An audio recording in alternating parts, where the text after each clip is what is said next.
I'm getting rather used to it. You can get used to a wart on the end of your nose, but it doesn't mean you like it. I knew it was raining again. My poor corns.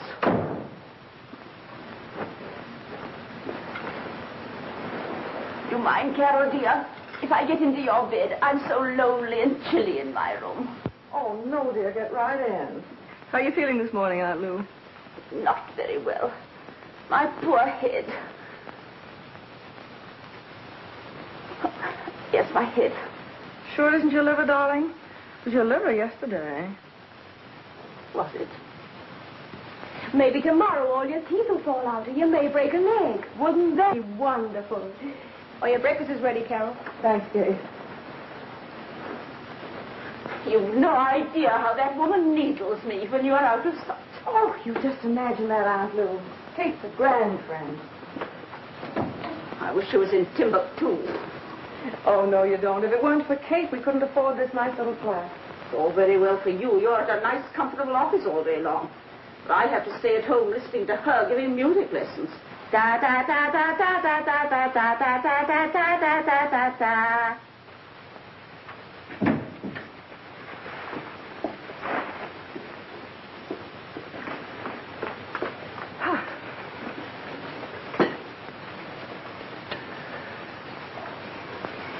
I suppose Aunt Lou will be hanging around your neck even after you marry Ronnie. I can't throw her in the dustbin. Why not? Don't let her mess up your married life. You don't know how lucky you are to get a husband. I know, Kate. And I do appreciate Ronnie. Oh, heavens. I'll be late. Oh, here. Take this with you.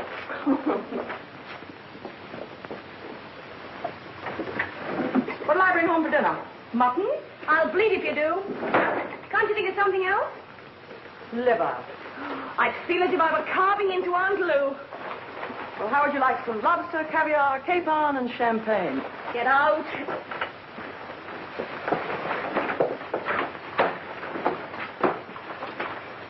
I know. Let's have something different. What? Mutton. Carol! She's gone. She's escaped. Ha, ha, ha.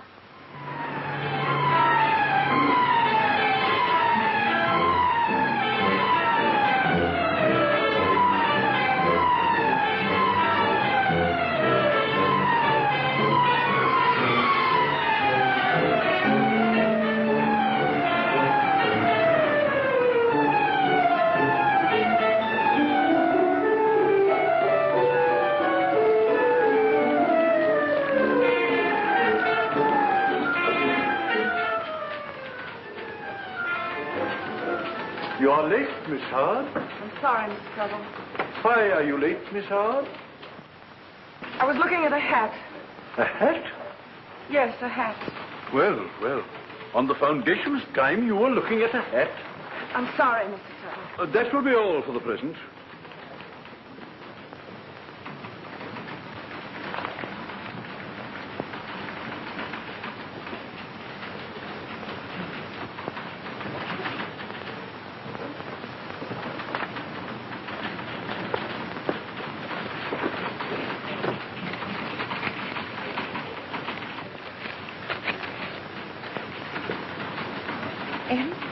42893. MB 42893. MB.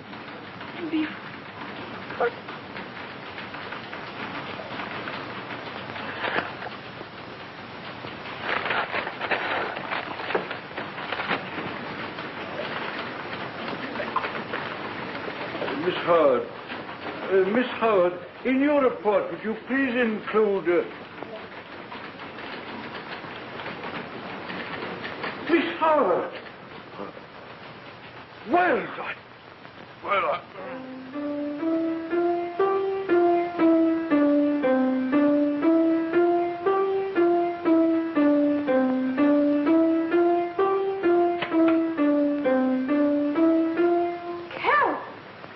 Go on, keep playing. I'm listening. What happened? Been sick? I'm rich. I've won a fortune. Thousands of pounds. 9,600,000 pennies. Oh, come and sit down. On your Aunt Lou would drive you crazy. You don't understand, Kate. Sit down. Go on, I'm listening. I won the sweepstake. No, I know you're crazy. That book of tickets you didn't want me to buy won it. Don't you remember? MB 42688. I'm so excited I can't remember the numbers. You look.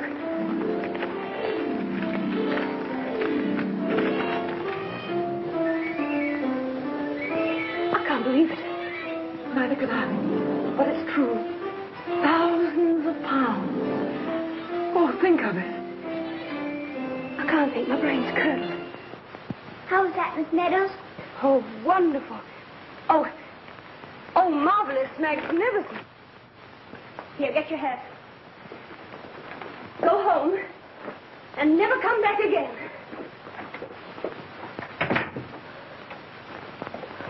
I drew all my money out of the savings bank and I've been shopping. Lord, I'm afraid to. The hat's almost too much. Now we can do the things we've dreamed about all our lives. As soon as we collect the money in Paris, we'll go to Switzerland and then to Venice.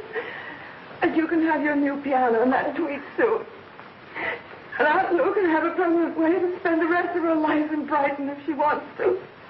Where is she? Having a bath. Don't tell her now, she'll drown. Think of anything like this ever happening to me.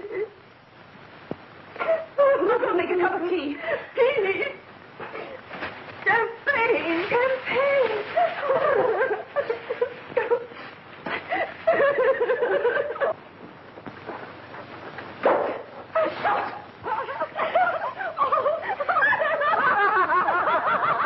Brighton. Now, hurry, you'll miss your train. I do believe you're glad to get rid of me. Oh, darling, we'll miss you terribly. Now, run along. Brighton, send us a postcard when you get there. Be good, but not too good. Don't push me, dear. Goodbye, dear. Goodbye. Goodbye, Aunt Lou. Goodbye. Goodbye. Brighton. There. Stage is all set for the prodigal's return. Happy to see him? Of course. Do you realize it's been 3 years? I wonder if he's changed. Not Ronnie. Nothing could ever change him. He's just good old substantial. Won't he be happy when he hears the news? See you later. Ronnie, don't. Oh, I'm sorry. I thought... This flat's to let, isn't it? The what? Oh, yes. Yes. Well, may I see it? The agent didn't tell me anyone was coming. Oh, I'm sorry. It's entirely my fault. I was to have let him know. If it's inconvenient, Oh, no, not at all. It's quite all right. Do come in. Thank you.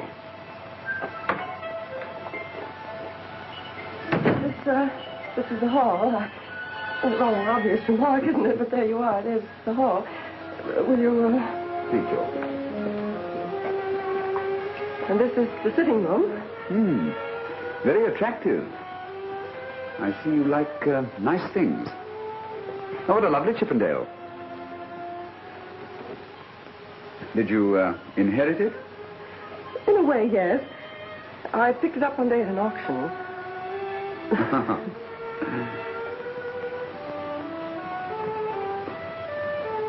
You won't find the view very amusing. Oh, yes. Yes, it's just what I'm looking for. Is it really? You see, this is one of the things I've remembered through all the years I've been away from here. I've looked upon all the beauties of the world. The stars mirrored in the Gulf of Corinth, the cherry blossoms in Japan, the Taj Mahal, like an eerie dream, still and cool in the moonlight. And I've longed for this. Perhaps because, when I was a boy, my window looked out upon the rooftops of London. And that was before ambition was realized. Before wars, travel, wealth. That's why I felt the need of coming back to it, of trying to recapture, not youth, that's impossible, but the dreams of youth.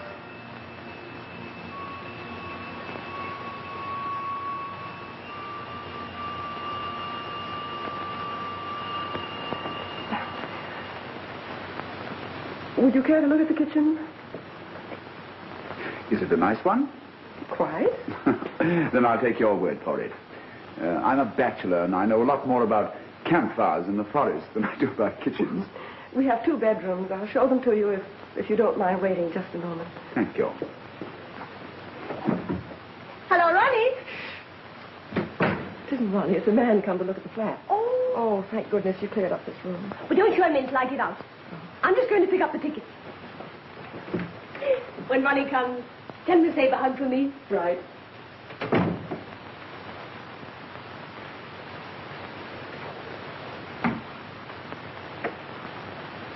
All set for inspection.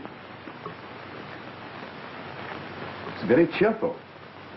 It's, it's a little bit fussy for a man's room. Oh, I shall have to store one of these beds. Do you mind? Oh, not at all. There's a small bedroom just off the hall. You could store anything you didn't want in there. Yes, I have my trunks and photographic supplies. Oh, you're a photographer. Oh, an amateur one. It's my hobby. I'm really a chemical engineer. I haven't the slightest idea what that means. It sounds dreadfully scientific. Yes, I'm afraid it is. Oh, will you excuse me? There's someone at the door.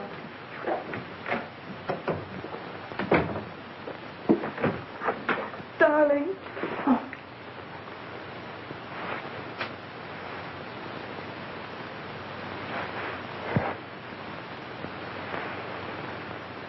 Let's have a look at you.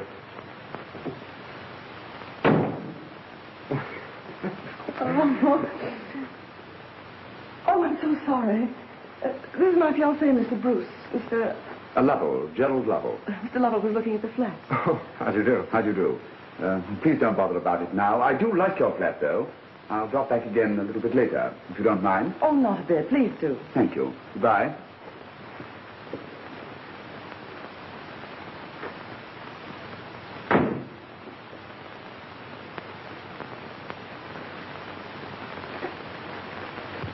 I've got some great news for you. Well, I have a little news for you myself. All right. I'll let you tell me yours first. Well, I have an awful confession to make. You know how you've always scolded me about my vice. It's silly. You never had a vice in the world. The only thing you ever did was to gamble all your money on crazy lotteries. Well, that's it. My vice. And it turned into a virtue. I won a French national lottery, the grand prize. Is this really true? Every word of it. Well, what's the matter, Ronnie? Aren't you pleased about it? Why, yes, of course I'm pleased. But, But why? well, it rather takes the wind out of my sails. But why, Ronnie? Well, to come back and find the girl one's going to marry with an overwhelming fortune. Well, you can't think it will make any difference with me. Carol, can't you see? I've been working for 5 years in the Sudan with one end in view, one ambition. That when I got back, I'd be able to make things a little better for you. Now this has happened. Everything's so out of proportion to anything that I could do for you that... Oh, Ronnie, let's forget all about this silly money business and just pretend that you aren't going to marry a rich woman. I couldn't bear to lose you. Who's going to lose me? You aren't suggesting that we break our engagement by any chance? I don't say foolish things like that, even in fun. You see, I'm a kind of stodgy person, and, well, I'm not easily uprooted. Oh, don't worry about that. I'll uproot you. Oh, wait till you hear the plan. For our marriage? Of course, darling, but that comes later. Let's not be married here. Let's be married in some lovely romantic place like Venice. First of all, we go to Paris to collect the prize money. And I'm taking Kate along. You don't mind, do you? Kate's one of us. And then I thought we'd drift all over the continent, all over the world if we want to. You're not including me in this, are you? Of course. I have to be at the office on Monday to take over my new job. Let them wait. Let who wait? Oh, the heads of the cotton company, wherever they are. Now, Carol, be sensible. I'm not going to chuck up a job that's taken me practically all my life to get. Why not? I'm sorry, Ronnie. I didn't mean to put it like that. But I only wanted you to realize that you don't have to keep your nose to the grindstone any longer. What I have is yours, naturally. No, it isn't, Carol. I'm glad you've got it, but... But what? Well, I just can't get used to the idea of you taking me on our honeymoon. Do you have to go to Paris? Well, naturally. Couldn't Kate go for you? No, I have to be there myself on Monday. When do you come back? I don't know. Well, what do you mean you don't know? I'd like to see a little something of it after I'm there. Surely you can't expect me to have a chance like this for the first time in my life and not take advantage of it. No, I suppose not. And Italy. I've always dreamed of seeing Italy. The Gulf of Corinth. The cherry blossoms in Japan. The Taj Mahal in the moonlight. Cool and still like an eerie dream. It's all very well for you to laugh. You've seen things. You've traveled. Yes, I've been to the filthy Sudan. You call that traveling? No airy dreams there, Carol. Well, I was perfectly willing to go there with you when we were first engaged. Well, thank heavens I had sense enough not to take you. You'd have loathed it. I wouldn't loathe anything out of the ordinary. I'm fed up with routine and drabness. Daily life, all cut out of the same pattern. I want something exciting, something new and interesting and romantic. The trouble with you is this money's gone to your head. Oh, stop it, Ronnie. Just because your stubborn mind can't move out of the narrow little cell in which it lives. You can't see anyone else's point of view. You're unfair. You spoiled everything, but I'm glad I found out about it in time. Well, I'm glad, too, if that's the way you feel.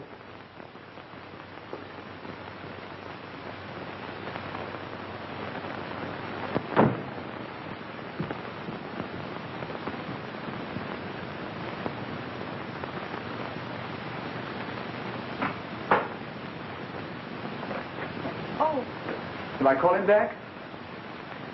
Oh, no, it wasn't anything important. Just left in rather a hurry. Now, won't you come in? Thank you.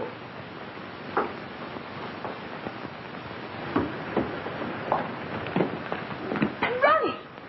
Oh, I'm so glad to see you. Hello, Kate. Have you seen Carol? Yes, I've seen her. Well, what's the matter? Oh, all this rotten money business. It's ruined everything.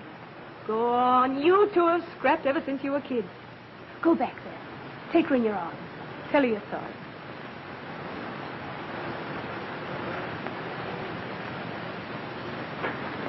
No. I see. Big he-man stuff. Want to make the little girl crawl on her hands and knees to you. All right, Ronnie. But it's your funeral.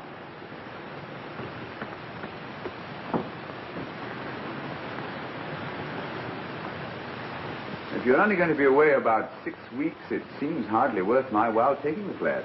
But I'll think it over and telephone you. The number is Basil 6093. Thank you. The name is Miss Howard. Miss Carol Howard. Do you mind if I make a note of it? Not at all. Or not that I'll forget it, but I make a complete record of everything I do in this little book. Oh. Well, what are you putting down now? Dinner tonight with Miss Carol Howard. Oh, really? I'm sorry, but I'm leaving for Paris first thing in the morning. Tonight I'm... Of course. You'll be dining with your fiancé.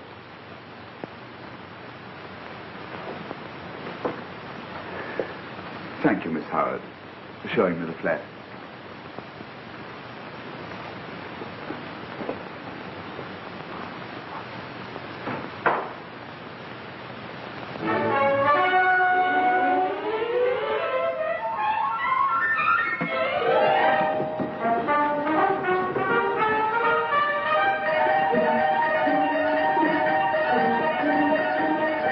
How do you do? Who's the bloke? That's the man who came to look at our flat yesterday. Did you ask him to go to Paris with you? Well, why is he following you? Don't be absurd. Does he know you won the lottery? No, and if he did, it wouldn't mean anything. He's a very rich man. Well, then why was he looking at our little 2x4 flat? He likes the view. Probably won't even speak to us. I'll give him 10 minutes by the clock.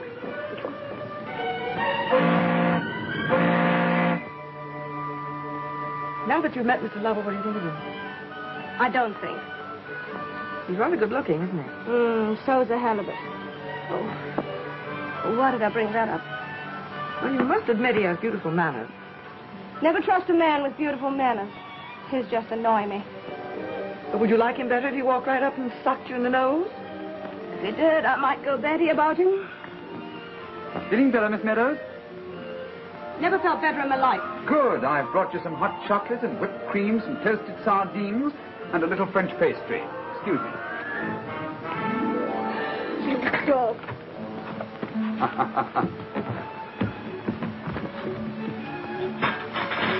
Alone at last. Oh, that was a filthy trick. Poor Kate. Nice to see you again. Rather a surprise. Not for me. Really? Did you find your flat with a view? Oh, yes, I found the flat. But the view took a boat to Paris. What about all that serious work you were going to do? Well, as I've already confessed, I can't work without inspiration. So that's why you're going to Paris? Yes. Inspiring city, isn't it? You know, I've never been there. Never? No? Oh, I'd like to show you Paris. The Paris that I know, not the shoddy Paris that all the tourists see. Oh, thanks. That's awfully kind of you. But, you know, Kate has a marvelous guidebook. Guidebook. But I'm talking about strange, out-of-the-way places. And wild, exciting nights, ending up with onion soup in the market. Kate and I will certainly have to do just that. Pardon me, madam. But the lady hanging over the rail down there says she's going to die, or has died. She's not sure which. And would you mind coming down for a moment? Coming back? Well, I'll have to be back for my coat.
Brandy here, but I don't trust them.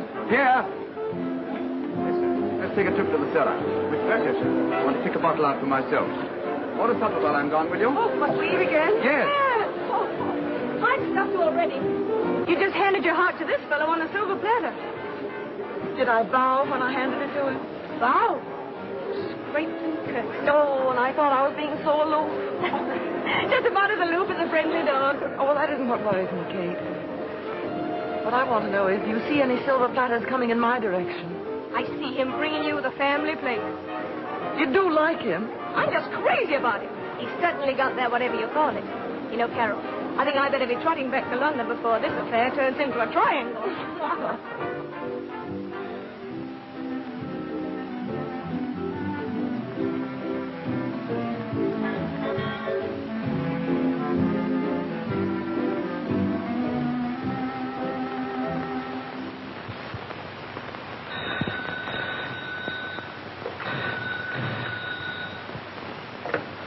Hello. Hello. Ronnie? Well, what in the world are you doing in Paris? Oh, I can't see you, Ronnie, because...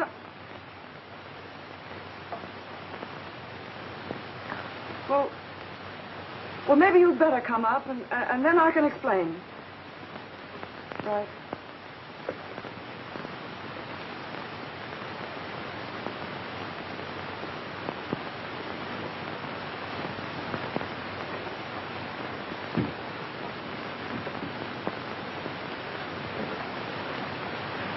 Hello, Ronnie. Hello, Carol. I'm sorry to dash in you like this, but I really have to see you. Well, come in. Thank you.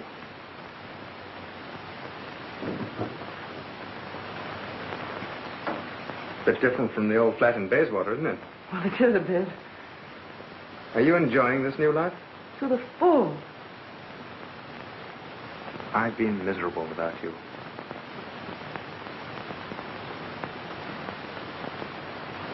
Oh, Ronnie, I don't know how I'm going to say this to you.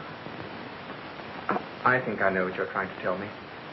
You think you're in love with this chap. Is that it? Believe me, Carol, you're living in a fool's paradise. You don't belong to this world of tinsel. Why, look at this suite.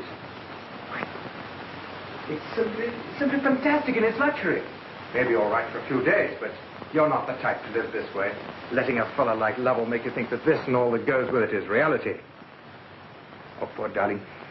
You can't let yourself get carried away by someone you don't know. Especially this kind of a scoundrel.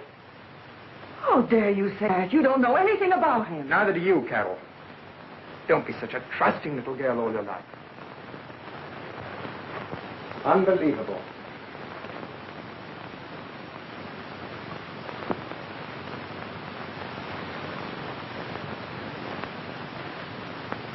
Do you see something symbolic about this aquarium?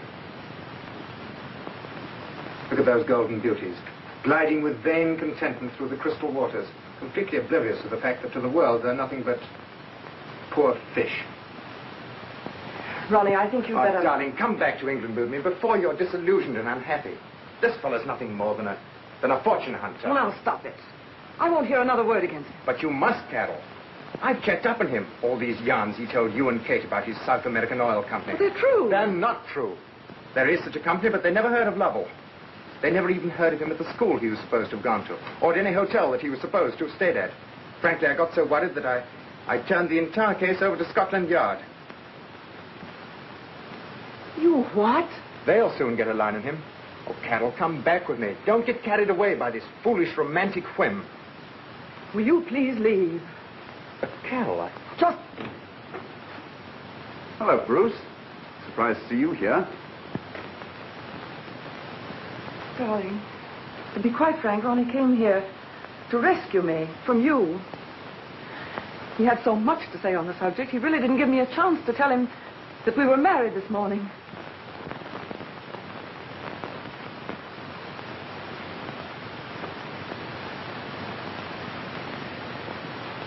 Oh, I am sorry, Ronnie.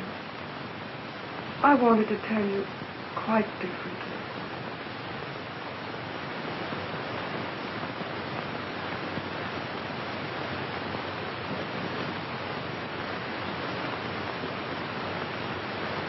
I know how you must feel. I couldn't have taken it as well as you have. See, I happen to love Carol myself, so I can sympathize.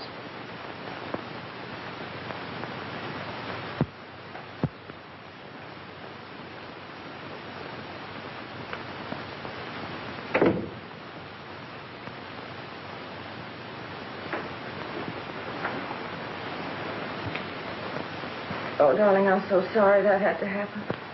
I'm glad he came. I want you to be sure. Very sure.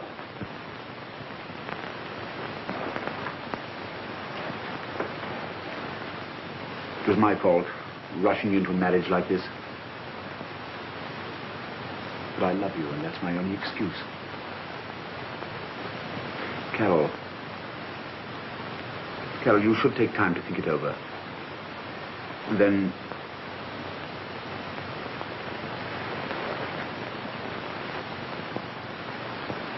Even if you want the marriage dissolved, I'd understand because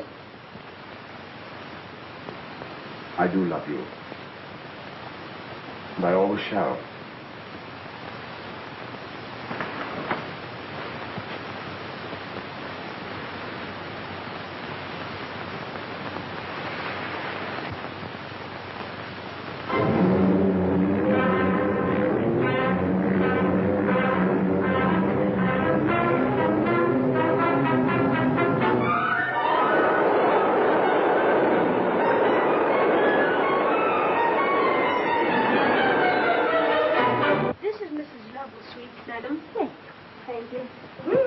Royal flush.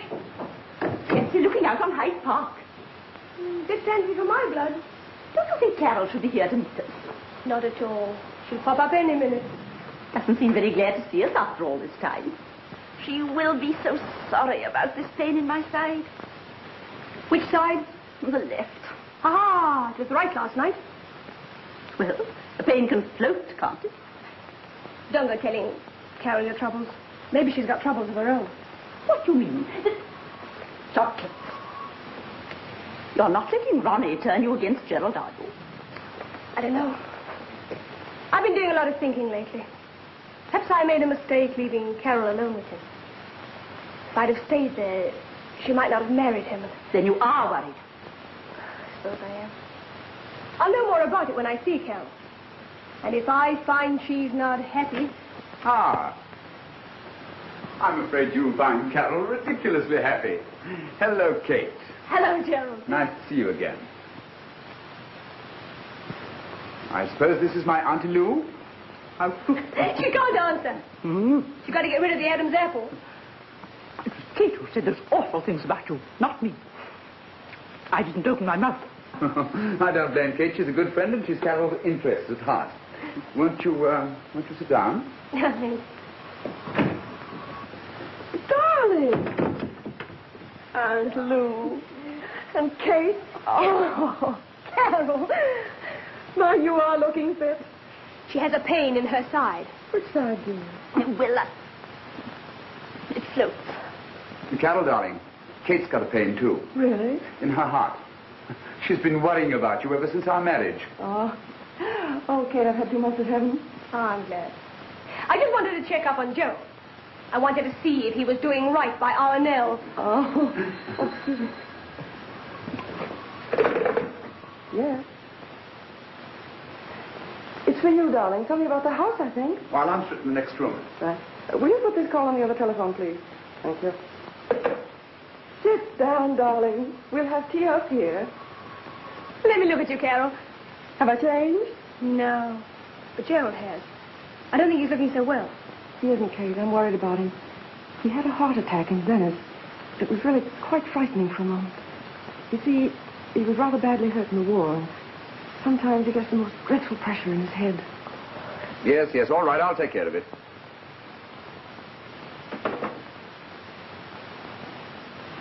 So, that's why we're buying a house in the country. Gerald must have quiet and seclusion. Besides, he has a lot of important work to do. Where are you buying the house? In Kent. Oh, Gerald says it's a duck of a place, about 10 acres, no prying neighbors. It's an old house. Haven't you seen it? No. He wants to keep it a surprise.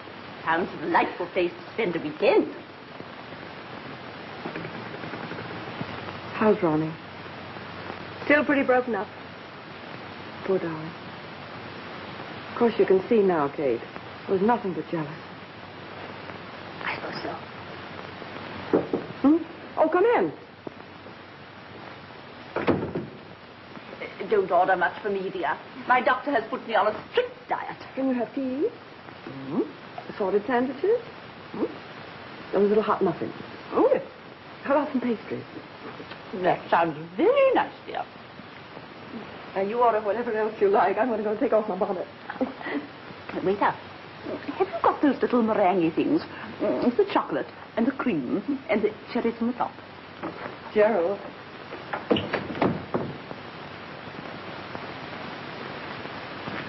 Gerald, darling, what's the matter? Are you ill? No, dear, it's nothing. Don't be alarmed. Well, has something gone wrong? No, really, nothing at all. Kate didn't say something that hurt you.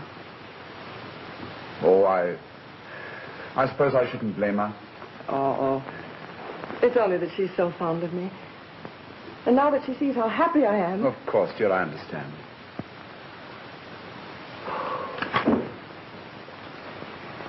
Darling, what is troubling you? Couldn't you get the house? Oh, yes, we can get it, but... Oh, but what, dear? That was my solicitor on the telephone. Oh, I thought he said it was the agent for the house. No, dear, you misunderstood. It was my solicitor. Bad news? Yes, rather. They're holding up my South American bank draft. It may not be straightened out for days. Oh, is that all? Well, that's enough, isn't it? Oh, darling, I was afraid it was something perfectly dreadful. If that's all it is, well, I can do something about that. No. Now, you mustn't have such a silly false pride. You can't mind if I help. Now, Carol, you're a sweet person. Now, never let's discuss this again. What's yours is yours. And what's mine is also yours. Is that quite clear? If I'm forced to borrow £5,000 for the house, understand it's a business agreement, and I'll pay you interest. I demand my interest in advance. Please, may I collect right now?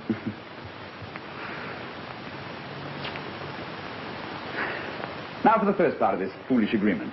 I'll have your signature to a paper. Certainly. What is it? Oh, something in connection with the purchase of the place. It's full of to which, to whom's, whereas it's whomsoever's, and a few parties of the first part. Oh, where do I sign? There you are. Aren't you going to read it? Have you read it? Of course, I never sign anything I don't read. Is it all right? Of course. Then why should I bother to read it? One more, dear.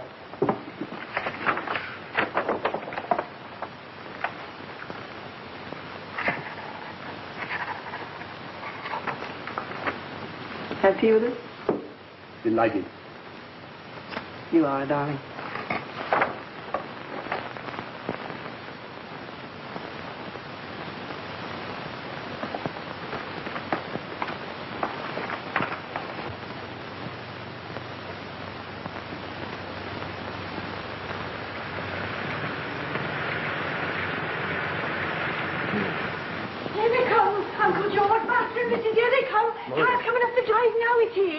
I'll run and let him in, I will. No, my girl, you won't do nothing as a short way. You're too excited. You're all of a tremble where you might go and mutter or stutter, fall over yourself or something. You'll take this trash into the kitchen. Miriam, what are you doing with them flowers?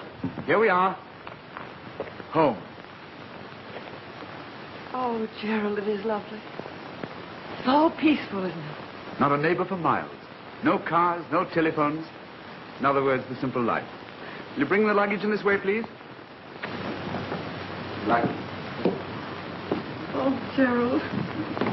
You must have had something on. Oh, this is Emmy Hobson's niece. I thought I'd keep her on, too. How do you do, Emmy? I do very nicely, ma'am, except on ironing. I ain't so awful good at ironing. Amy's a good girl, ma'am, but she ain't so bright. Oh. Put these down here, sir. Yes, please. No. Driver. Thank you very much. Take the things upstairs, will you, Hobson? I'll show you where to put them. Yes, sir. I'm beginning to feel at home already. You happy?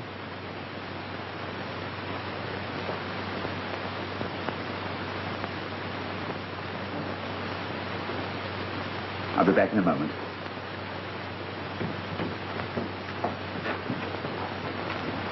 Are you married, ma'am? Why, certainly, Emmy. Well, I didn't know. You act so daffy about him. Well, we're still on our honeymoon. Perhaps that explains it. I never expect to get me a man. Mr. Uncle George Hobson says I ain't quite bright, but I'm willing. Well, Emmy, will you see if you can get us a cup of tea, please? Oh, yes, ma'am.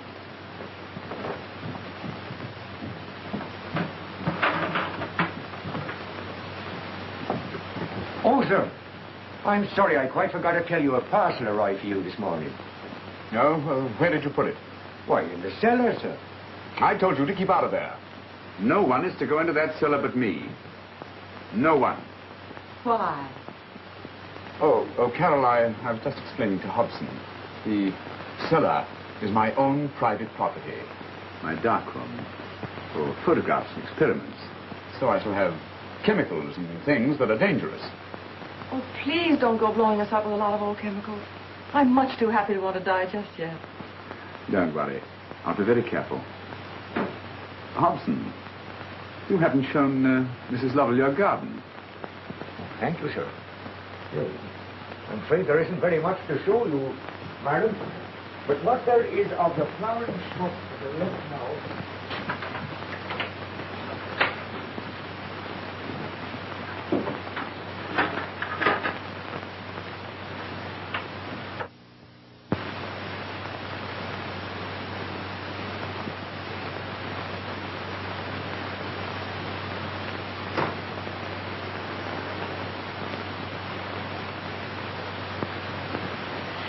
Oh, it's a lovely garden, Hobson.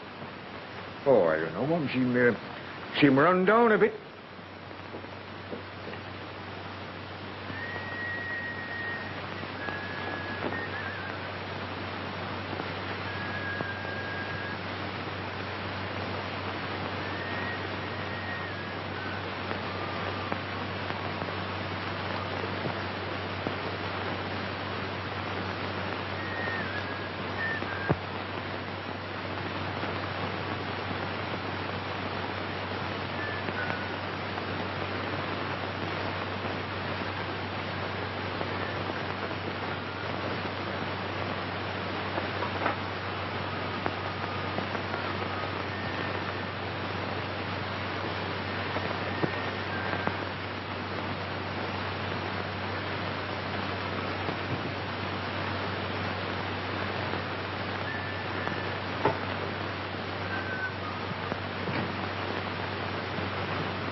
Gerald?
Go on, I like it. I didn't know you could play the piano. You've been keeping secrets from me. Don't stop, I want to hear it. I like that thing you were playing. I like it because it's fast. Oh, heavens, I can't play. Go on, try. Oh, I don't even know if I remember it.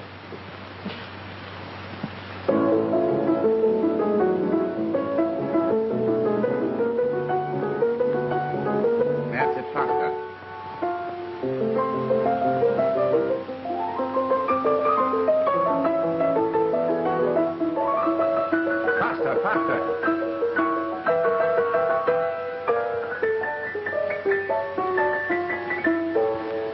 Faster.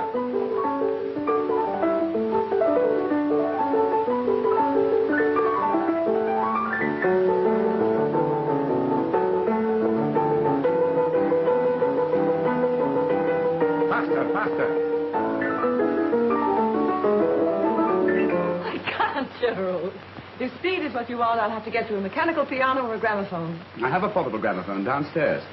I played a great deal while I'm working. It excites my mind, quickens my thoughts, makes my head spin, reminding me of the war or of a dawn. Standing in cold terror in a trench, The enemy barrage creeping up. Shells shrieking, exploding in staccato rhythm. Coming closer, closer. And suddenly the noise changes into music. Turning my first terror into ecstasy. Yes, Hobson. I thought you might like some of these, ma'am. They smell the house up. Nice like. Oh, thank you, Hobson. They are sweet.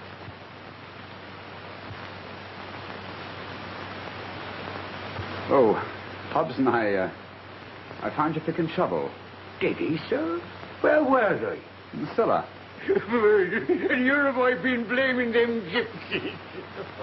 Are the gypsies about? Oh, worse than fleas. They come down to the village every year for the fair. Fair? Yes. When is the fair? This year, on September the 5th. September the 5th? Yes, sir. Oh, thank you, Hobson. Good afternoon, ma'am and sir. Thank you. What now? September the 5th. Oh, I see. The fair. 9 o'clock. Why 9 o'clock? That's the hour. The hour we go to the fair? Mm-hmm. When we go to the fair.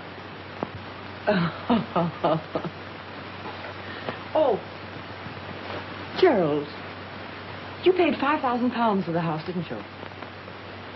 Yes, why do you ask? Well, Hobson was telling me that the man who owned the house was asking only half that much. Are you going to believe that doddering old fool or me? Well, there's no question of believing you. I just thought possibly you might have been cheated. No, you weren't implying because you had to advance me the money on a loan, understand, that I... Oh. But, Gerald, how can you say a thing like that? I'm sorry, it was a misunderstanding. But I'm naturally sensitive about borrowing money, especially...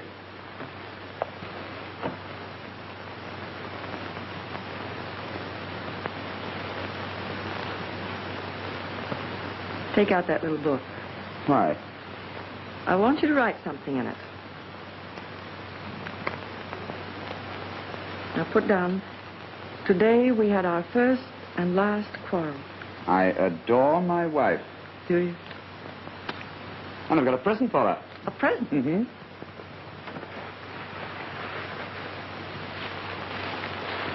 What is it?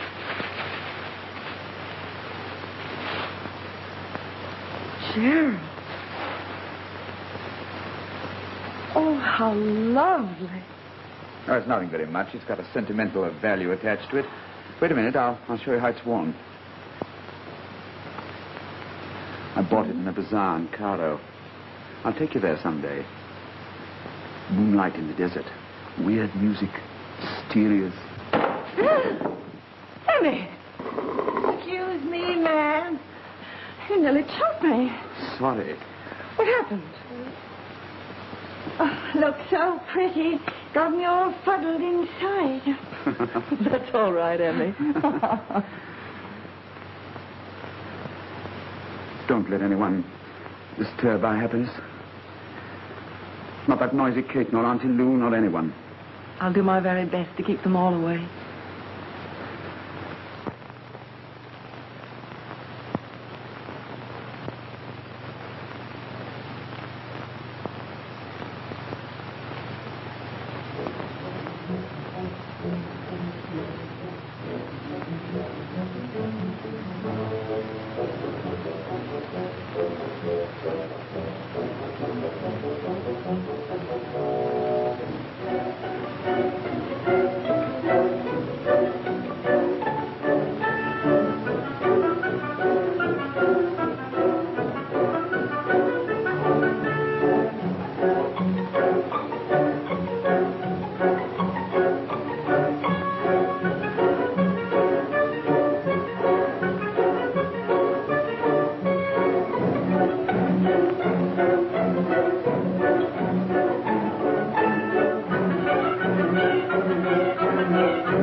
Darling.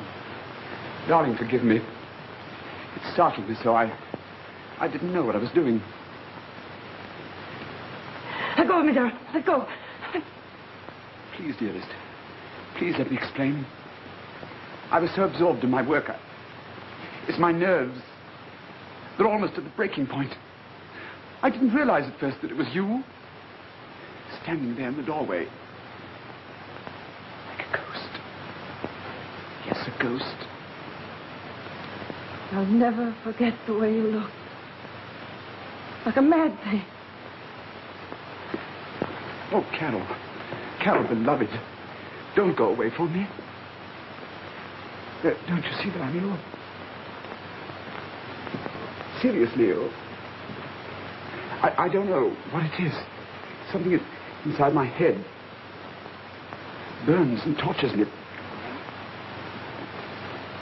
That reaches down into my heart. Twisting and tearing at it. Oh, Gerald. Gerald.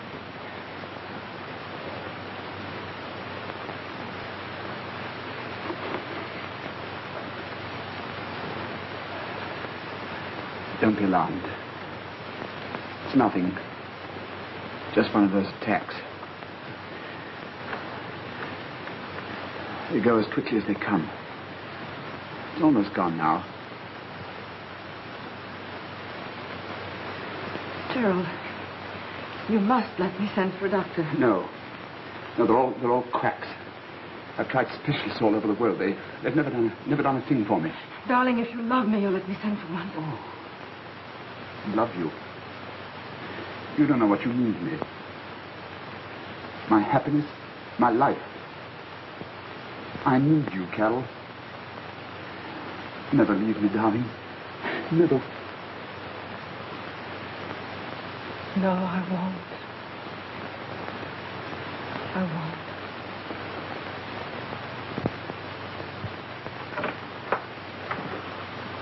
Kate! Carol! Oh, I'm so thrilled to see you. I began to think I had smallpox or something. Not being invited here till 11th hour. Well, didn't Aunt Lou explain? Yeah, she told me Gerald had been ill, but you know how straight she gets anything. Like a corkscrew. Well, Gerald is ill. As a matter of fact, the doctor's upstairs with him now. Oh, but Aunt Lou said he wouldn't even see a doctor. I made him. It's only the village doctor, but he has a fine reputation, and I just had to know that Gerald is well enough to travel tomorrow. Oh, where are you off to? Only Gerald knows. Oh, come along, and I'm dying to talk to you. Oh, Carol, listen. Ronnie's outside. What? He drove me down. He wants to say goodbye to you. God, see him. Suppose Gerald... Oh, I'll deal with the old dragon. I'm not afraid of him. Oh, that's silly of me. Of course Gerald would understand. And he isn't an old dragon. You go along out and bring Ronnie in, and I'll get Emmy started with the tea. Oh, I'm so glad to see you. Emmy. Whatever in the world are you doing up there? Didn't you hear the front door bell ring? Oh, I didn't hear, ma'am. I thought it was all on the fair tonight. I heard the gypsies out on the road. Well, you'll have plenty of time for that later, Emmy. I want you to get tea for 3, please. Oh, but Master said I could go home early now. Now? He gave me 10 shillings. The master gave... Yes, above my wages. 10 shillings to go to the fair tonight. And he said not to bother to come back in the morning because you won't be needing me. Well, it's the first I've heard of all this, Emma. Oh, well, please, ma'am, shan't I come? Oh, I got everything ready for your dinner.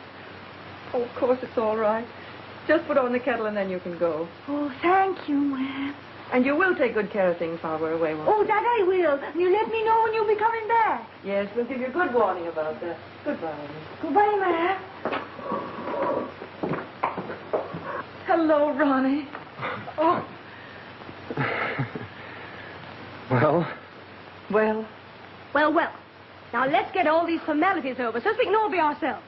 Well, first of all, Ronnie wants to know if you've forgiven him for the way he acted that night in Paris. Oh, of course I have. Oh, well, now we're getting on. Oh, the next thing.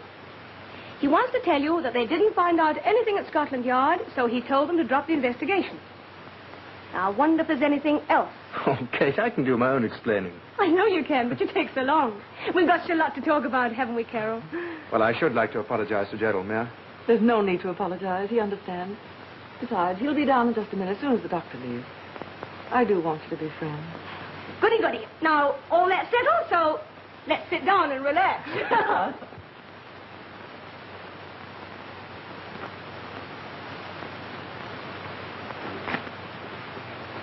It's a pack of lies. I'm afraid it isn't. I found a definite myocardial condition. Ha! You're a quack, like all the others. A pulse doesn't lie. Yours is 120. I wouldn't advise you to get too excited about anything, to overexert yourself in any way. It's no use prescribing. I don't believe in that sort of thing. I'll leave them here. They might relieve the pressure in your head. I tell you, nothing can relieve it. Nothing.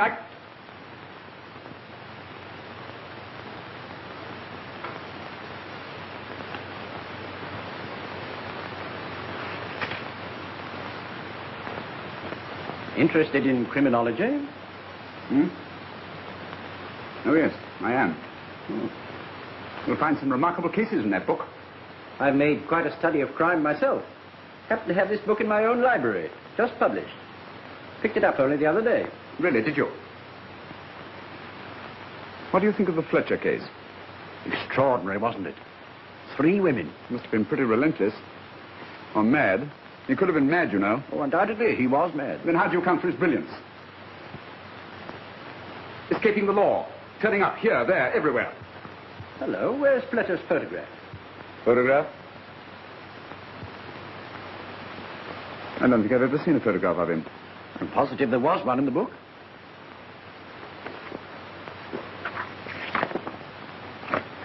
No, nothing here. There's one in my book at home. I'll bring it round someday. Oh, I was forgetting. You're leaving in the morning. Oh, well, I can see it when I get back. I've always been rather interested in Fletcher. What type of man is he? His appearance? Fairish, sandy type. Beard and moustache. If that heart of yours cuts out again, Lovell, take some of those pills. They won't kill you.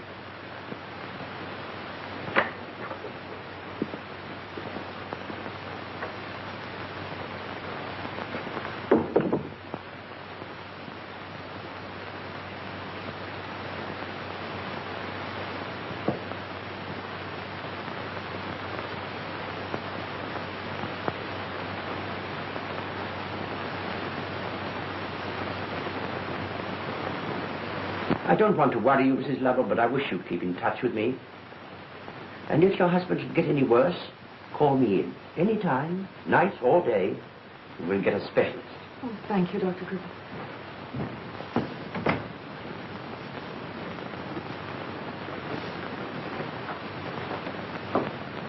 I suppose we'd better be hurrying off. Oh, no, you mustn't leave. We're having tea, and then you've got to stay for dinner. Has to be potluck. My cook's off tonight. Oh, we'll have fun, Kate, rustling around the kitchen, the way we used to in the old days. But how about, Oh, yes. Well, I'll... Wait a minute. I'll just dash up and see. all right.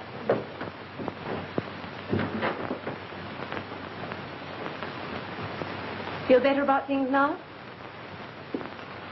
Yes and no. Mind you, my feelings about Carol will never change. I'm crazy about her, and always will be. Does she seem really happy to you? There are 1 or 2 things that strike me as being distinctly odd. In what way? They're going away like this, so secretly, nobody knowing where. Oh, that's too much.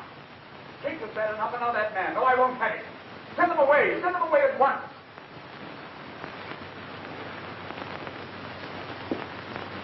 Well, well. I wouldn't be a bit surprised if he wanted us to leave.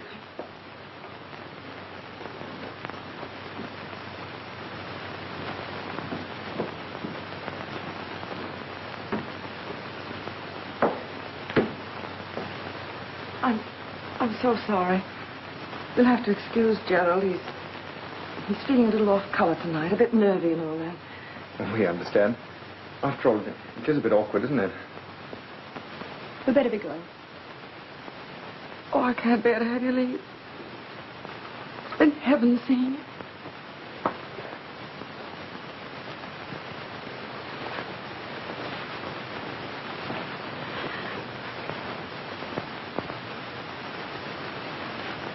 You'll write to us, won't you? Of course I shall. When are you coming back? Oh, next spring or early summer, I expect. Carol, are you sure you're all right?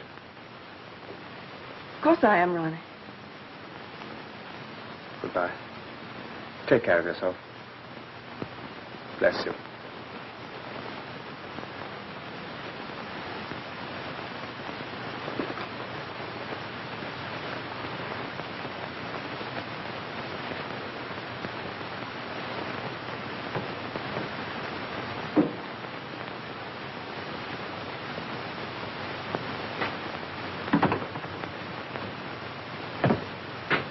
I never hated leaving anyone so much in all my life. Gives me a funny kind of feeling, too. I have a good mind to go back and... No. It'll only make it more embarrassing for Carol. Come on. They've gone. Good. I'm sorry to shoot them off like that, dear. But it's good to be alone with you again. Feeling better? Much. Well, the old pill slinger didn't alarm you, did he? Not at all. Good. Wherever there's a fee in sight, the medicos can always find something wrong with one. No, I wouldn't say that about Dr. Gribble. He seemed to me a very sincere and intelligent person. Gerald, did you tell Emmy she could go off to the fair tonight? Yes. Had you forgotten that we were going ourselves at 9 o'clock? Don't you remember you put it in your little book? What an excellent memory you have. But as we're leaving so early in the morning, I think we'd better go to the fair right here. You can help me clean up my dark room at 9 o'clock.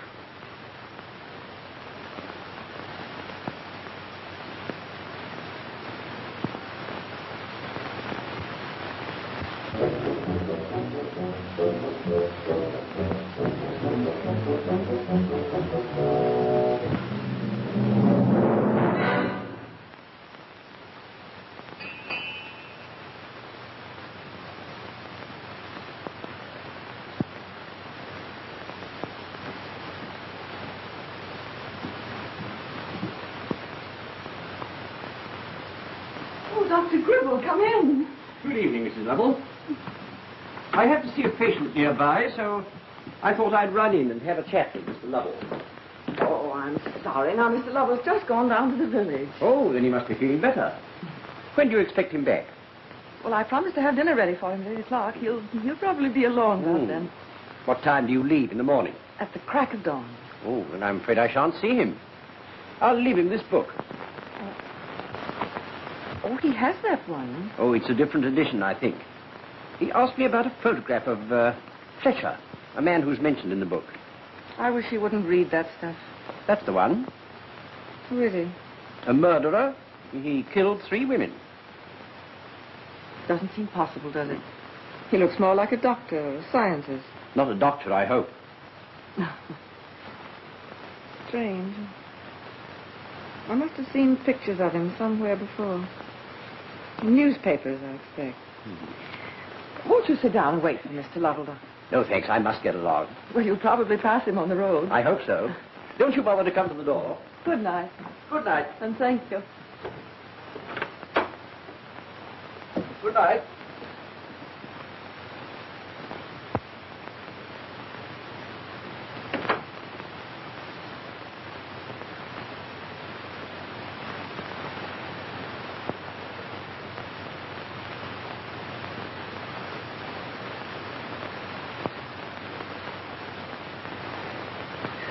How did that photograph get back into my book? I thought you'd gone down to the village. That photograph. I burned it at the bottom of the garden. The ashes flew away. I saw them.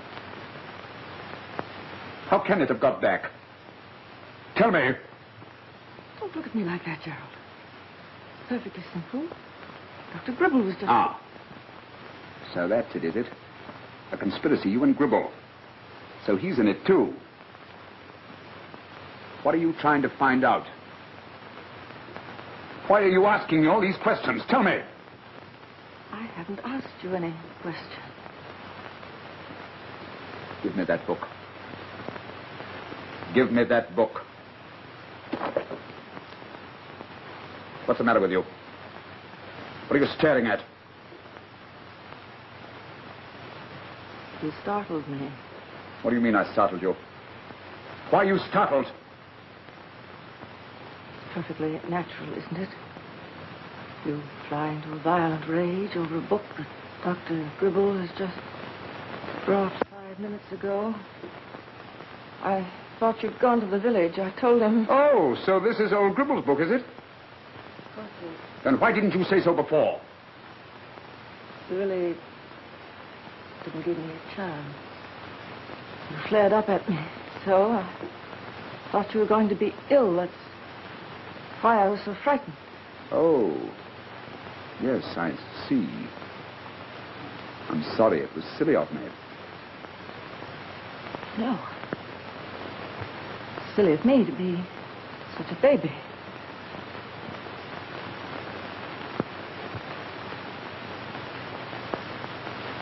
Well, don't blame me. I'll be all right tomorrow. You shouldn't look at these books. They always disturb you. Especially the illustrations.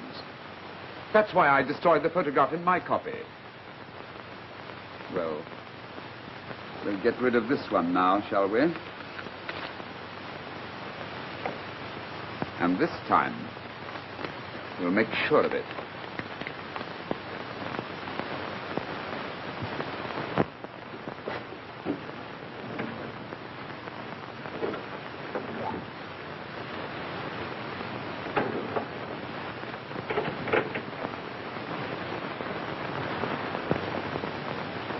Emmy. Emmy. Emmy.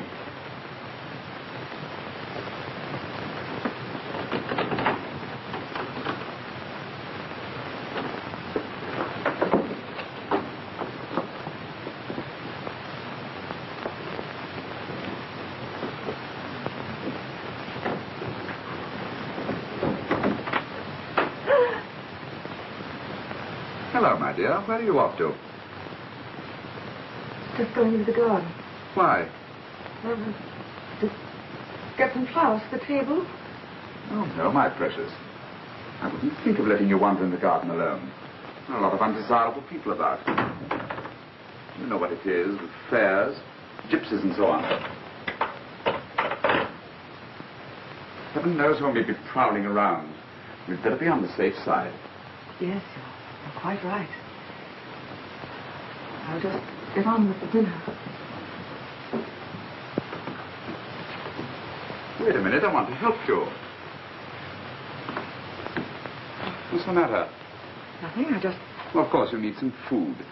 It would never do to have you feeling faint, would it, sweetheart? I feel quite all right. I look all right, don't I? Beautiful. My lovely, beautiful wife, who does everything I ask. Prepares my dinner with her own hands. Wears the dress that I asked her to wear. Love, honor, and obey. That's it, isn't it, Carol? Yes. Come on, let's get the dinner.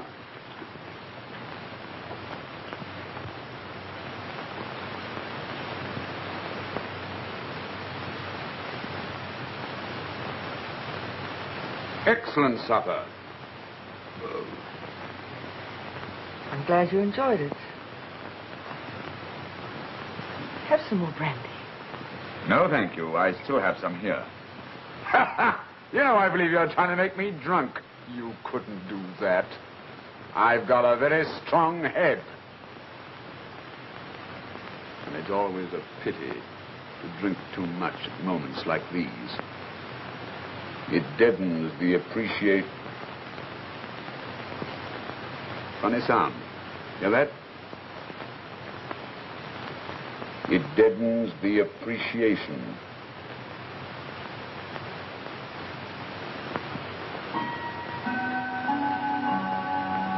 Quarter to 9. Well, that reminds me. You remember we lost the key to the clock? Well, I found it in the pocket of one of my suits. Time I wound the old thing up. Seems hardly worthwhile if we're leaving tomorrow.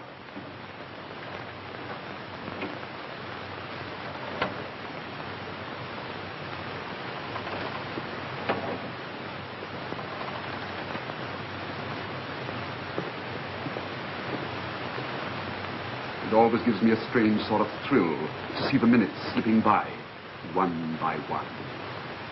I can remember so well standing in my headmaster's study at school, waiting for the beating, watching the hands of a clock move on, and knowing there was nothing I could do to stop them. I can remember the strange mixture of sensations it used to give me. Terror. And yet with it a strange sort of delight. You can't find the key to the door, dear. I have it. I'm fetching your coffee. What? Here's your coffee. Oh, yes. How far away your voice sounds. Must be my head. Don't you think you'd better lie down? No, we must be getting to work soon. Don't you think it would be better if you didn't do any more this evening? No, I've made my plans, and I never alter my plans. Oh, all right. You're a sensible girl, aren't you? How do you mean? Well, you don't go on as a man. Very few women can say, oh, all right, and leave it at that.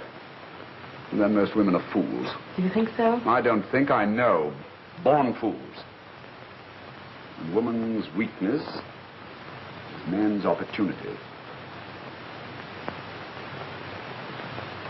Did someone write that? Or did I think of it myself?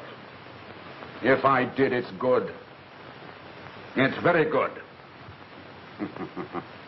Woman's weakness is man's opportunity. You have exceptional insight into things. Some more coffee? Yes, I have great insight. But, well, you see, I'm different from other people. Yes, I think you are. For instance, I've a lot of power over women. I've always had it. I discovered quite early in life that I could twist women around my little finger. It's a useful gift. It must be. If you can be slightly different from their own men folk. In what way? Well, few men have sense enough to do the little romantic things that please their women. And all the world over, there are women longing for romance. They're not content with their lives. They want to color them, to be adventurous. Yes, I see. When the house agent told me that you were letting your flat because you'd won the lottery, I knew that you would be looking for some escape, some romantic escape. I don't know why I'm telling you all this, I'm sure. Oh, because you know how much it interests me. No woman ever tires of hearing how a man came to fall in love with her. No, of course she doesn't, does she, my treasure? And ours was a real romance, wasn't it? Just what you were looking for.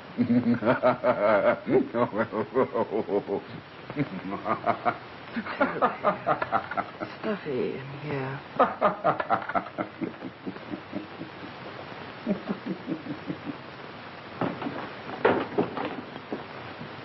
Where are you going? There's no air in here. You have all the doors and windows shut. What's the matter? You're shivering. No. Yes, you are. You don't need that night air. What you need is a cup of coffee. No, thanks. Oh, yes, you do. Where's your scarf? It's time to put it on. Time? Time. Because you're cold. Come and sit down.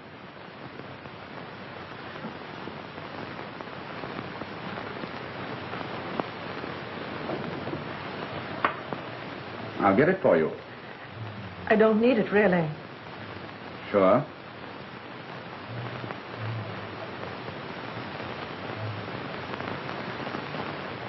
Strange coincidence, Dr. Gribble and I both being interested in Fletcher. Yes, isn't it? He thinks that most murderers are mad, that they've got a kink somewhere. That's nonsense, of course. A murderer is often a bit saner than other people. Don't you agree? You know that I don't study these things. I don't know anything about it. No? Pity. Now, Fletcher here. Fletcher's well worth studying. He never makes a mistake. He must be very clever. He's a genius. Gerald, if you don't mind, I think I'll go to bed. I'm really terribly tired. Have you forgotten? You were going to help me. Yes, if you just relax a moment. You seem to be under such tension. Very well, then I will. If you read to me. Read what? From this book. Not about... Yes. I want to hear someone reading it. Reading it out loud. Thousands and thousands of people must have read it, maybe reading it now. But one can't see or hear them. That's right. Begin at the introduction. All the best part of it's there. Oh, go on. George Edward Fletcher, to give him the name by which he was tried, for his real name is still unknown, was acquitted of an attempted murder charge owing to insufficient evidence and the brilliance of his defense, although he was suspected of having done away with no less than 3 young women. 3? After his acquittal, Fletcher disappeared, and 3 months later, overwhelming evidence against him came to light. Speak louder, dear. Possessed of an extraordinary fascination, he would make the acquaintance of a girl, persuade her to marry him after only a few weeks or even days, and then induce her to sign papers, making over to him any sum of money she might possess. I still can't hear you. It was his habit to rent a small place in an out-of-the-way neighborhood. After living there for 2 or 3 months, he would announce to neighbors or acquaintances that he and his wife were going abroad for some time. No, go on, louder. The fact that the Mrs. Fletcher at the moment was never actually seen to leave the place seems to have awakened no suspicion. Yet in every case, the seller could have told a guilty secret. Gerald! What? No, go on. What if one of these women had found out beforehand and made an appeal to him? Why do you ask? Well, it's interesting to know how the mind of that kind of man works. Do you think if he was fond of the woman, and I suppose he was fond of some of them? Oh, yes, a bit, certainly. Then don't you think he would have listened to an appeal? The situation never arose. I should imagine. But no. I'm quite sure he would never have let anything influence him. But suppose she said to him, look here, I know who you are and what you're after. I'm entirely at your mercy. You can take the money, all of it. Ah, but he got that money already. Yes, I know, but suppose she said to him, I don't care about that. If only you let me go, I promise I'll never prosecute you. I'll never inform the police. What do you think he might have said? Can you imagine a man risking his life on a woman's silence? And yet you think he'd welcome any chance of escaping from the horror of the actual... Then perhaps it didn't seem.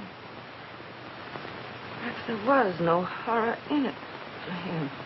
No, you see, there are other sides to it. Power, the culmination of the race, the climax of the music. At one moment to hold someone in your arms, and at the next to hold something. Even if you scream, no one will hear you. Gerald, wait! There's something I've got to tell you. I don't want to hear it. You will. You must. It concerns you. What do you mean? It would be a queer thing, wouldn't it, if a murderer were to marry a murderess? Queer, yes. But perfectly true. It's about a woman who killed a man and was never found out. What?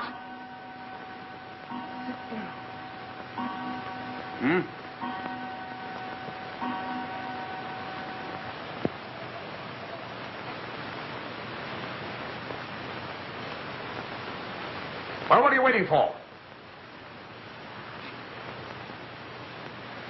I want to get the whole thing perfectly clear in my mind. The whole truth.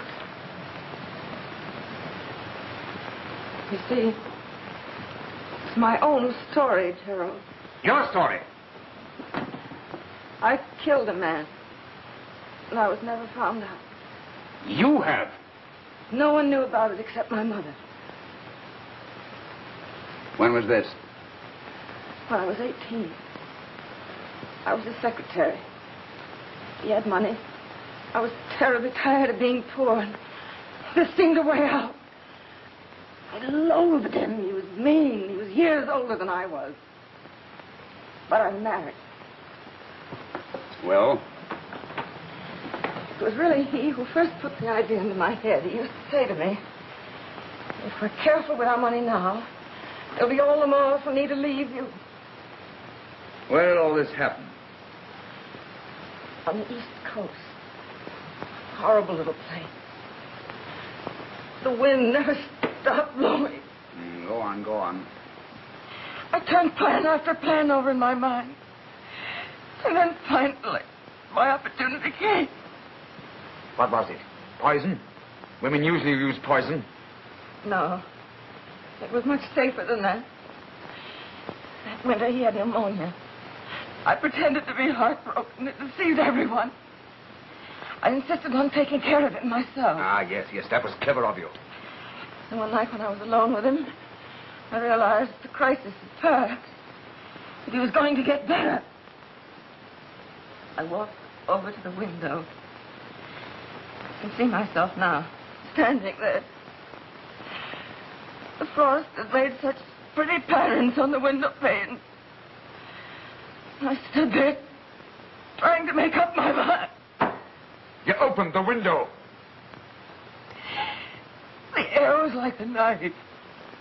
I stripped down the bedclothes, and then I went outside to wait on the landing. When I came back into the room, he was dead. I closed the window. I made up the fire. I even put fresh hot water bottles in the bed. That's good. And then I sent for the doctor. No one suspected? No one, not a thing. And the money? I was very foolish about the money. It didn't last very long. Oh, yes, I understand so well. I always do exactly the same thing myself. Only there's just one thing that I don't understand. Oh? Why have you been telling me all this now? Don't you see? You know all about me now. I wouldn't dare give you away. I thought perhaps you and I could be of use to one another in the future. Yes, that's a very good idea.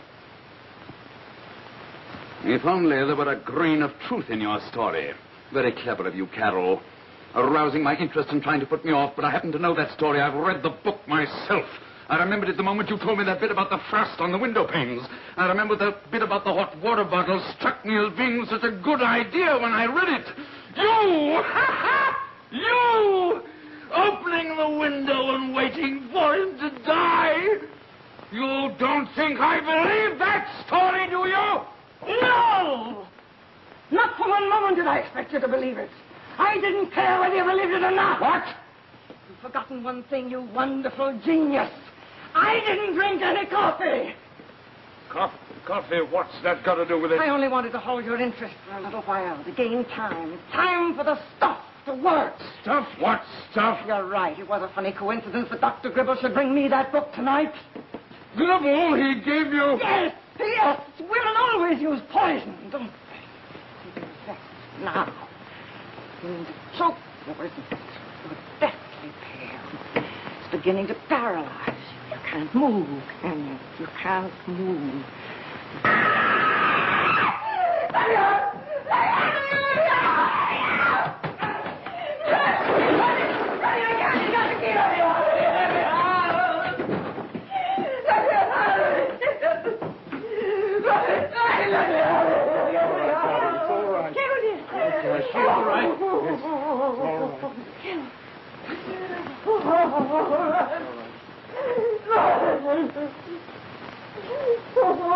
He's dead.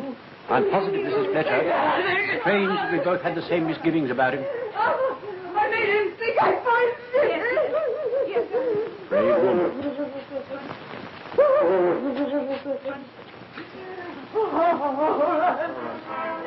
Oh,